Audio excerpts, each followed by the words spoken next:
بسم اللہ الرحمن الرحیم۔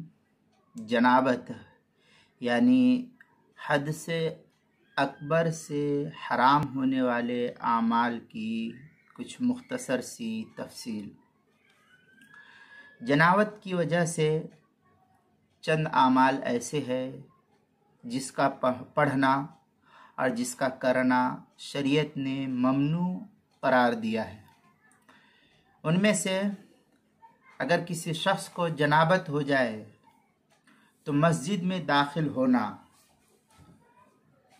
الا یہ کہ کوئی سخت مجبوری ہو تو پھر باوضو ہو کر کے مسجد میں داخل ہو، ورنہ مسجد میں داخلہ اس صورت میں ممنوع لکھا ہوا ہے۔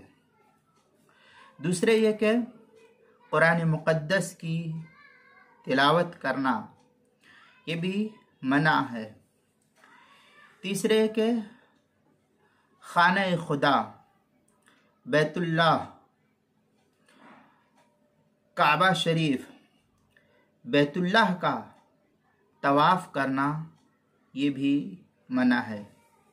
چوتھے یہ کہ قرآن مقدس کو چھونا یہ بھی منع ہے۔ یہ چار صورتیں فقہا نقل کرتے ہیں کہ جنابت یعنی حد سے اکبر سے حرام ہونے والے اعمال کی تفصیل یہ ہے۔ فتاوی شام میں ہے وَيَحْرُمُ بِالْحَدْثِ الْأَكْبَرِ دُخُولَ مَسْجِدٍ إِلَّا لِضَرُورَةٍ وَيَحْرُمُ بِهِ تِلَاوَةٌ وَلَوْ دُونَ آيَةٍ بِقَصْدِهِ وَيَحْرُمُ طَوَافُ لِوُجُوبِ الطَّهَارَةِ فِيهِ وَيَحْرُمُ بِهِ أَيْ بِالْأَكْبَرِ وَبِالْأَصْغَرِ مَسَّ مصحف وغیرہ کے تحت جو ہے فتاوی شامی میں نقل کیا گیا ہے۔ چنانچہ جو در مختار بیروت کا چھپا ہوا نسخہ ہے اس کی پہلی جلد صفحہ 279 اور 282 پر اس کو نقل کیا ہے۔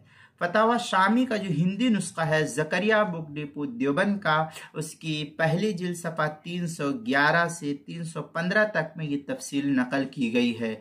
کتاب المسائل کی پہلی جلد صفحہ 180 بعنوان جنابت کے احکام، جنابت یعنی حد سے اکبر سے حرام ہونے والے اعمال۔